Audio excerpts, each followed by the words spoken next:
Alors, Olivier, t'es arrivé comment en Befrovision? Voilà, j'attendais que Jean-Claude me pose cette question. Pour tout dire, je suis pas originaire du Cateau, je pense que beaucoup de gens le savent, je suis originaire de Valenciennes.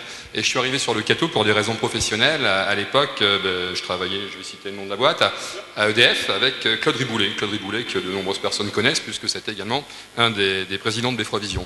Et un jour, je m'en vais changer un compteur gaz chez Cécile Coiffe. Et puis là, curieux comme je suis, je vois un escalier qui descend de quelques marches et j'ai passé cet escalier et je me suis retrouvé dans les souterrains du Cateau que je ne connaissais pas du tout venant de Valenciennes. La première fois que je découvrais une BOV. J'ai tout de suite téléphoné à mon chef en lui disant viens voir un peu Claude ce qui se passe ici. Et Claude est arrivé, il était déjà à l'époque président de Befrovision et Claude m'a dit écoute c'est une super idée, on va faire un reportage, je vais rapprocher le micro également, on va faire un reportage sur les souterrains du Cateau et tu vas t'en occuper. Et voilà comment je suis arrivé à Befrovision. Je m'étais dit à l'époque que j'allais rentrer à Befrovision avec Claude, qui avait son côté réseau et autres, surtout pour m'occuper de la partie technique. Partie technique qui, en passant, on doit beaucoup également à Claude, parce que l'état des réseaux de l'RTC aujourd'hui lui sont en partie dus. Et je ne sais pas pourquoi, après ce reportage sur les souterrains, 6 mois après, je présente une émission de télévision.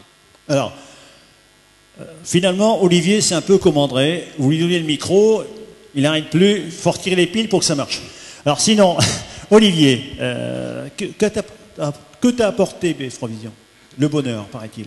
Jean-Claude, si je te le dis, tu vas pas me croire. Je suis quelqu'un d'extrêmement timide à l'origine. Et effectivement, cette opportunité de Befrovision a été pour moi un peu l'occasion de passer au-dessus de ma timidité et m'a permis également de rencontrer de nombreuses personnes qui sont toujours aujourd'hui mes amis. On va d'ailleurs en rencontrer quelques-uns autour de cette table et m'a également énormément apporté au niveau du milieu associatif que j'ai commencé à connaître à cette époque, que je continue à connaître avec toi d'ailleurs en passant au niveau du collège et du lycée et m'a également permis de rencontrer les personnes qui sont toujours d'ailleurs à la tête de la mairie aujourd'hui, Serge Chiméon et autres, Laurent Coulon également, avec qui je continue encore à travailler sur d'autres aspects. Alors, Olivier, tu as plusieurs facettes, me dit-on, dans l'oreillette.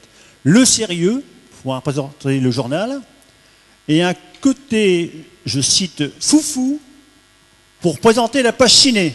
Et je dois avouer que c'est un côté de moi que j'ignore un peu. Et c'est de cette dernière côté foufou qu'on va voir. Alors, Magnéto, page ciné, d'Olivier Descamps.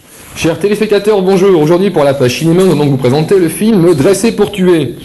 Non, et puis non, il n'est peut-être pas encore assez grand, lui. Bon, on va changer de film. Donc, cette semaine, à votre cinéma, Le Fils préféré, un film de Nicole Garcia, ce n'est pas la bonne affiche. Donc, Le Fils préféré de Nicole Garcia, c'est son second film en tant que cinéaste, après un week-end sur 2. Le Fils préféré est une superbe étude de mœurs, filmée dans la douceur de l'automne niçois. C'est peut-être un peu trop François Capelier. Bon, je le reprends comme moi d'habitude. Donc, le fils préféré, on résume en gros, ces 3 jeunes hommes ont un père, ce père décède, donc ces 3-là en profitent pour régler leur compte entre eux. Donc, le fils préféré, à votre avis, est-ce Gérard Lanvin? Est-ce Jean Macbar? Est-ce Bernard Giraudot? Ou alors, est-ce Bruno Villain? Est-ce notre cher ami Claude Delcourt? Ou alors, vraiment, en toute dernière position, bon, nous l'avons raté, nous le passerons donc après, ce n'est pas moi. En tout cas.